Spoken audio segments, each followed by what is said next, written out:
Magandang umaga po sa lahat ng mga ka-YouTuber ko at sa lahat ng mga followers ng Kera Star Botox. Ngayon po ay gagawa tayo ng isang demonstration, translation sa hair ng aking client. Ayan, nakita nyo ba ang buhok niya?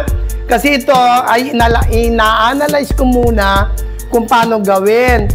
Kasi dapat ire-reband ko, pero kaya naman siyang hair botox lamang na gamit ang Kera Star Botox. Kaya hindi na siya kailangang i-reband. Ang kailangan lang gamitin sa kanya ay ang Kera Star Botox Frizz Eliminator. Ayan. Kasi ang buhok naman niya, hindi naman siya kinky, kung di parang buhagag lang naman. Ayan. Nakikita nyo ba yan, mga ka-followers? Ayan, tignan nyo. Ang ating client na ngayon ay aking gagawin na gagamitan ng Kera Star Hair Botox Frizz Eliminator. Ayan, kaya ngayon, tara, panoorin nyo na. Umpisahan na natin ang ating paggawa sa aking client. Ang unang gagawin natin siyempre ay sasampuin natin siya ng clarifying shampoo para maging magandang resulta at kalabasan ng kanyang buhok na gagamitan ng Kera Star Hair Botox. Ayan, tara, samahan niyo na sa shampooin natin ng ating customer. Ganun ba? Wala na.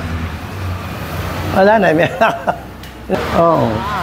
Sa shampooin na ngayon natin ang buhok ng ating client na gamit at gagamitan natin siya ng clarifying shampoo. Ayan. Di ba?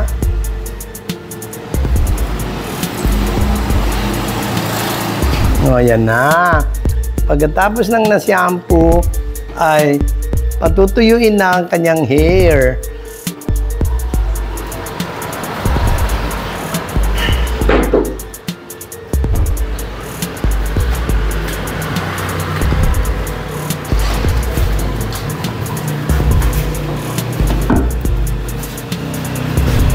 Yan.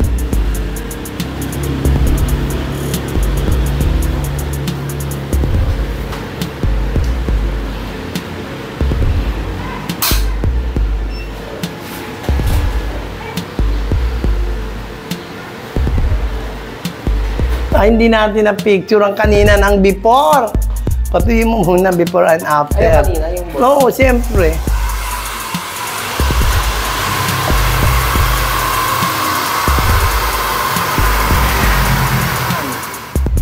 Atin na pong isi-section sa 4 na bahagi ang buhok ng ating napakagandang client. Ayan, na inaayusan ni Ma'am Mercy, ang pinakamagandang hayop sa balat ng lupa, si Mercy Liharde. Ayan, nako. Ayan. Kaya niya sinisection para magandang pag-apply at para hindi maging makalat ang gamot pag in-applyan at hindi madikitan ng mga gamot ang ating customer. Ayan. Inapi niya sa 4 ang buhok ng ating client. Ayan. Star Hair Botox sa ating client.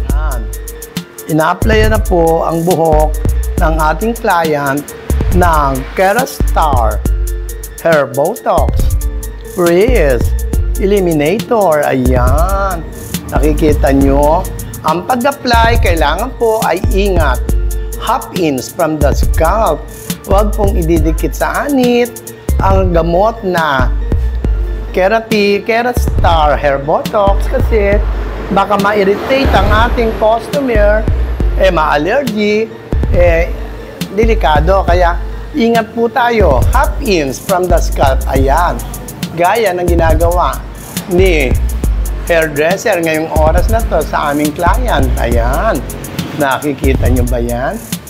Yan ang pag-apply ng the original Kera Star Hair Botox Frizz Eliminator with Gugu Oil. Ayan. Nakikita nyo ba yan?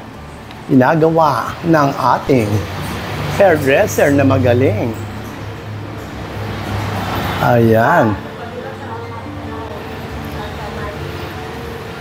Ang kanyang hair ay medyo wavy.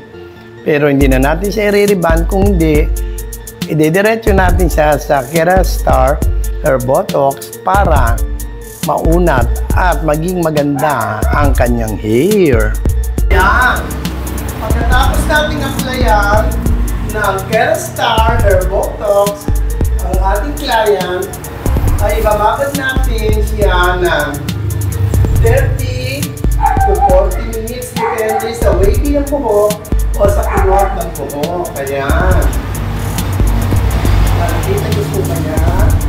Yan ang gawang Kerastar Hair Botox Freeze Eliminator with Good Oil.